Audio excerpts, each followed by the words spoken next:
DSP-1 processador digital Yamaha.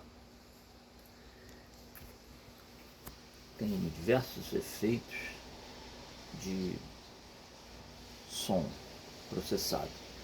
São vários programas. Ele está no Dynamite.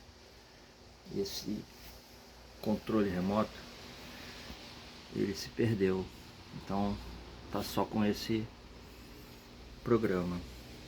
Ele tem entrada frontal para mix, que é muito útil na aparelhagem. Usei bastante isso quando botei o telefone celular pelo cabinho de auxiliar aqui. E tem um mix de playback traseiro.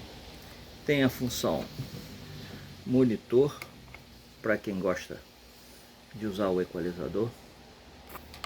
Tem a função normal e a função dos efeitos de gravação. Esse aparelho, ele tira o ruído do som com o processamento de áudio. Tá funcionando perfeito. Tem um som maravilhoso.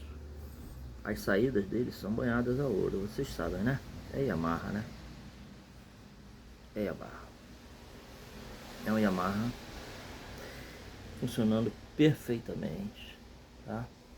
Tem balanço aqui de direita e esquerda, tá? Um grande processador de som. Funcionando tudinho. Só falta o controle remoto. Existem uns genéricos aí, mas eu não quis arriscar não. Prefiro deixar no modo Dynamite.